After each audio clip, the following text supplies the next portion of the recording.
입체 도형 부피의 숨겨진 비밀.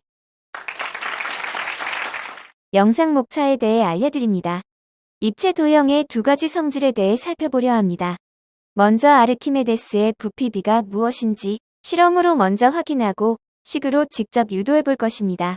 두 번째로 카발리에리의 원리에 대해 살펴보고 실험으로 확인하고 평면 그래프로 확인해 볼 것입니다. 아르키메데스의 부피는 무엇일까? 아르키메데스는 원뿔과 원기둥이 1대 2대3의 비율을 가진다는 것을 발견하였습니다. 진짜 성립할까요? 정말 성립하는지 실험으로 알아봅시다.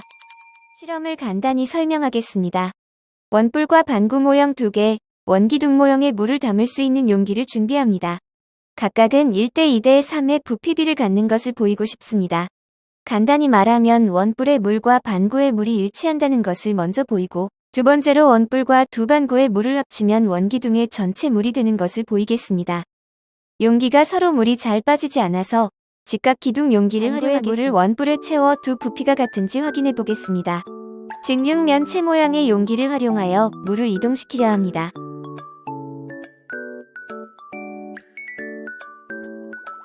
반구의 물을 원뿔에 넣고 있습니다.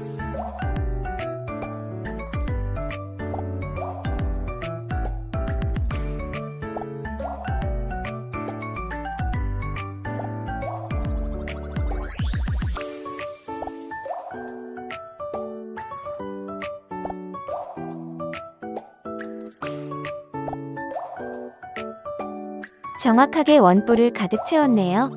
반구와 원뿔은 부피가 같네요. 즉 원뿔과 구는 1대 2의 비율입니다. 이제 원뿔에 물을 직육면체 용기를 활용해 원기둥에 넣으려 합니다.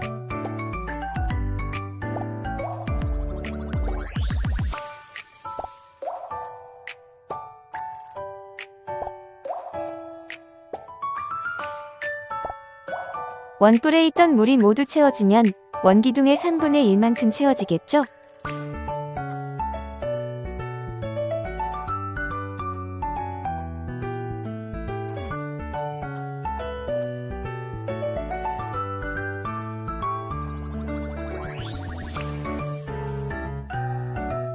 이제 또 다른 반구에 물을 원기둥에 넣을 것입니다. 그러면 원기둥은 3분의 2만큼 채워지겠죠?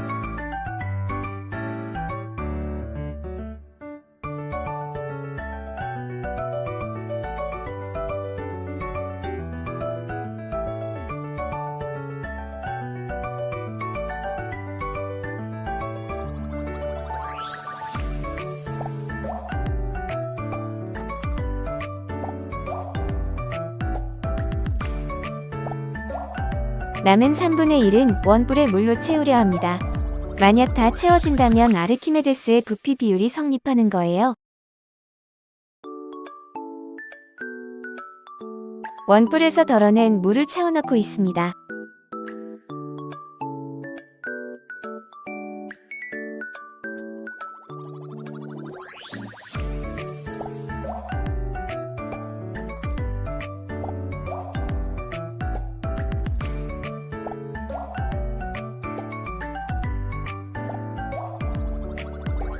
정확하게 원기둥에 물이 채워졌네요.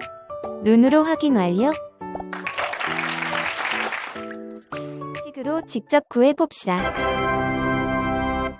원뿔, 원기둥의 밑면의 반지름과 구의 반지름은 모두 R로 일치하며 지름은 2R입니다. 원뿔, 구, 원기둥의 높이 또한 2R로 모두 같습니다. 주어진 정보를 통해 각각의 부피를 구할 수 있습니다. 원뿔의 부피를 구할 때는 밑면의 넓이의 높이 2R을 곱하고 3으로 나눠줍니다. 구의 부피 공식은 3분의 4파이 R 세제곱입니다. 원기둥의 부피는 밑면의 원의 넓이의 높이 2R을 곱해줍니다. 각각의 부피비를 비교해봐야겠죠. 공통인수인 R 세제곱을 먼저 약분해줍니다. 공통인수인 파이도 함께 약분해줍니다.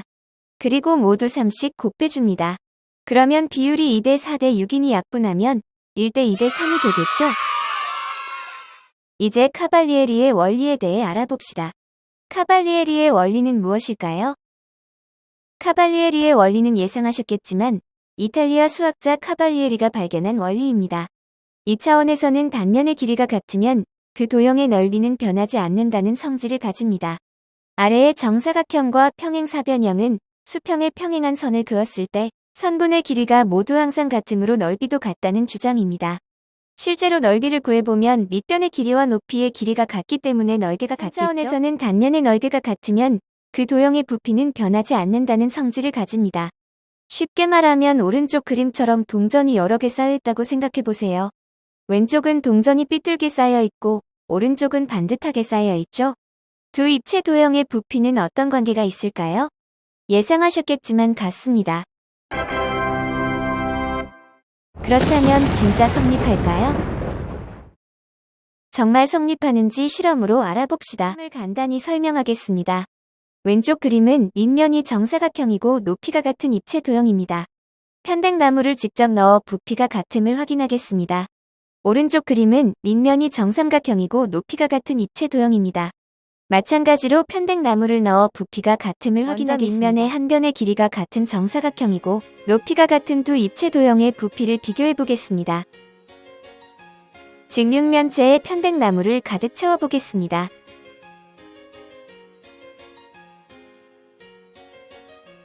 이제 높이가 같은 입체 도형에 옮겨 담아보겠습니다. 가득 채워질까요? 편백나무 조각 사이에 틈이 있어 넣으면서 흔들어 보았습니다.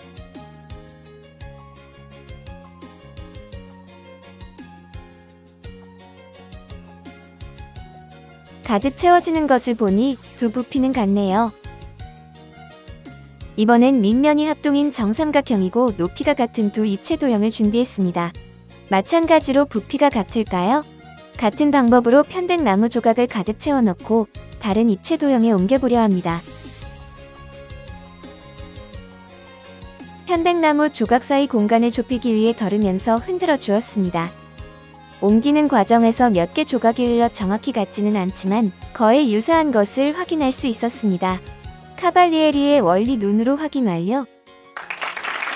식으로 직접 구해봅시다. 구체적인 그래프 예시를 탐구해봅시다. x가 0부터 1까지 범위에서 y는 1과 x축이 이루는 영역은 무엇일까요? 예상하셨겠지만 정답은 1입니다. 한 변의 길이가 1인 정사각형의 넓이는 1이라는 점에서 바로 생각한 친구들이 많죠. 혹시 고등학교 수학이까지 배운 학생들은 적분과 관련해서 생각한 학생들도 있을까요?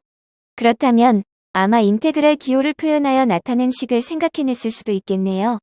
이번에는 x가 0부터 1 사이에서 y는 x 플러스 1과 y는 x 그래프 사이의 영역은 어떻게 구할 수 있을까요? 예상하신 대로 1입니다.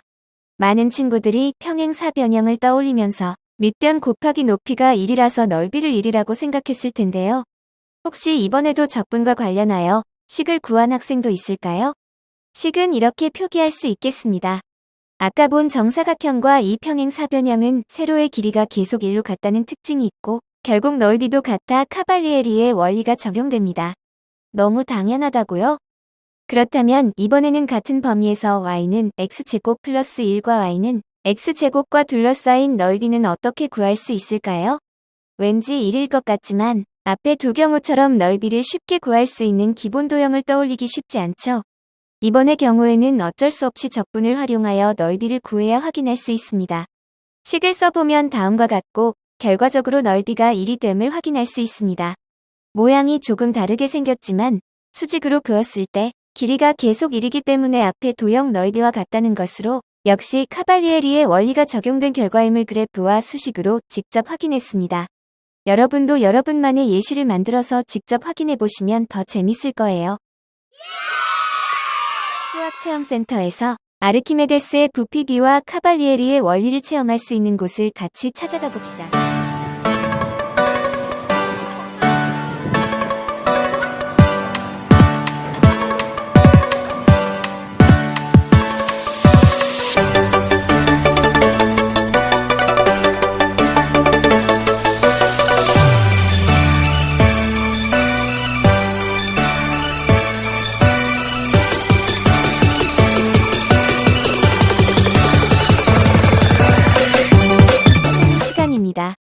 아르키메데스의 부피비를 직접 유도해 봅시다.